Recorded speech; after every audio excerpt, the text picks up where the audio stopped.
The champagne flute shatters against the dining room wall, golden liquid bleeding down the wallpaper like tears. I'm celebrating alone, Sarah says, her voice a blade wrapped in silk, her eyes not meeting mine. It's our 10th anniversary, and the air in our candlelit kitchen feels like it's been sucked out, leaving me gasping. Her words hang there, heavy, deliberate, a confession disguised as defiance. I stand frozen, the bouquet of roses in my hand wilting under the weight of her stare. Something's wrong in a way that makes my skin crawl, like I've walked into a room where the furniture's been moved just an inch out of place. I force a laugh, brittle and hollow. Alone? Sarah, come on, what's that supposed to mean? My voice cracks, betraying the panic clawing at my chest. She doesn't answer, just sips her wine, her lips stained red, her fingers tracing the stem of the glass like she's stroking a lover's hand. The kitchen smells of rosemary and roasted lamb. The dinner I spent hours preparing, now cooling on untouched plates. The clock ticks, too loud, each second a hammer against my skull. I want to scream, to shake her, to demand she explain, but her silence is a wall I can't climb. Earlier today, I'd noticed the signs, small, jagged splinters in the smooth surface of our life.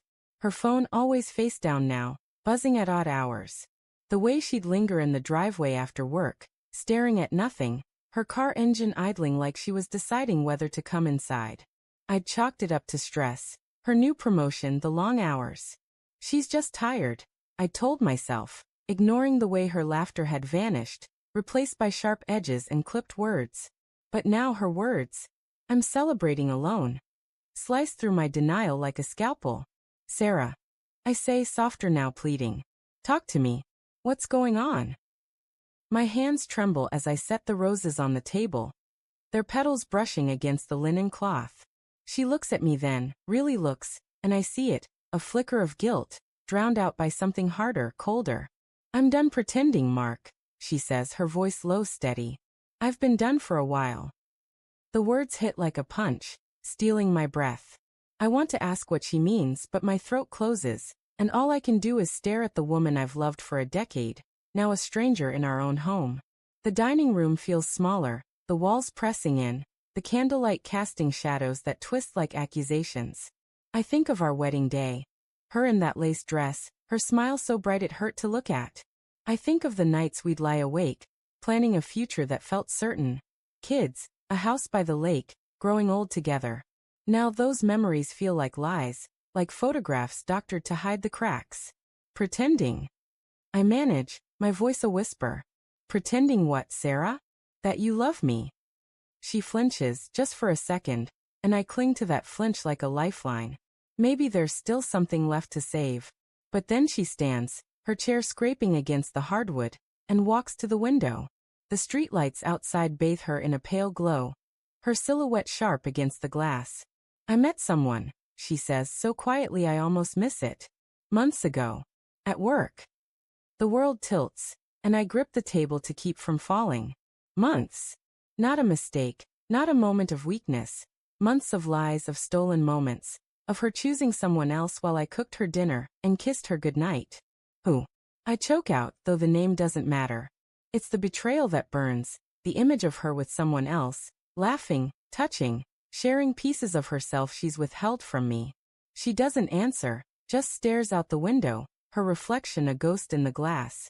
I want to hate her, but all I feel is a hollow ache, like my heart's been carved out and left bleeding on the floor. Why didn't you tell me? I ask, my voice breaking. Why let it get this far? She turns, and for the first time, I see tears in her eyes, but they don't soften me. I tried, she says. I tried to fix us, Mark. But you were always so perfect. So good. It suffocated me. Her words sting, each one a barb sinking deeper. Perfect. I'd spent years trying to be what she wanted. Steady, reliable, the man who'd never let her down. And now she's saying it was too much. That my love was a cage? The room spins, and I stumble to the living room, needing air, needing space. The couch smells of her perfume, and I hate how it clings to everything. Her presence inescapable, even now. On the coffee table, her phone lights up, a notification flashing. I shouldn't look, but my hand moves before my brain catches up. The screen unlocks, Her password's still our anniversary date, a cruel irony. There's a text from a name I don't recognize. Can't wait to see you tonight. Same place. My stomach lurches, and I scroll up, each message a dagger. Plans to meet, pet names, promises of a future that doesn't include me. I hear her footsteps behind me, and I turn, holding up the phone like evidence in a trial. This, I say, my voice raw shaking. This is what you've been doing. She freezes, her face pale, but she doesn't deny it. Mark, I didn't want you to find out like this, she says, and I laugh, a bitter, broken sound. Find out? You think that's the problem? That I found out? The air between us crackles, charged with years of unspoken truths. I think of all the times I ignored the signs. The late nights, the excuses, the way her touch felt like an obligation. I was blind, not because I couldn't see, but because I didn't want to. I loved you. I say, the past tense cutting my tongue. I gave you everything. She steps closer, reaching for me, but I pull back. Don't. I warn, my voice a growl. Don't touch me. She stops, her hands falling limp at her sides. I'm sorry, she whispers, but the words are empty of formality. I look at her, searching for the woman I married, but she's gone, replaced by someone I don't recognize. The pain is a living thing now, twisting inside me, but beneath it, something colder takes root, resolve. I'll make it easy for you. I say, my voice steady now, final. You want to be alone? You've got it. I grab my keys, my wallet, the roses, stupid, useless roses, and walk to the door. She calls my name, but I don't turn back. The night air hits me, sharp and cold, and as I step into the darkness, I realize I'm not just leaving her. I'm leaving the version of myself who believed in us, who thought love could be enough. I drive. The city lights blurring through tears I refuse to acknowledge. Her words echo. I'm celebrating alone. And I know they'll haunt me forever. But as the miles stretch between us, a plan forms, quiet and deliberate. She wants to be free? I'll make it permanent. Not with anger, not with violence, but with absence.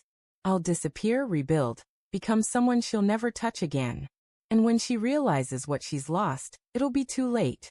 The road stretches ahead endless, and for the first time in months, I feel something like peace.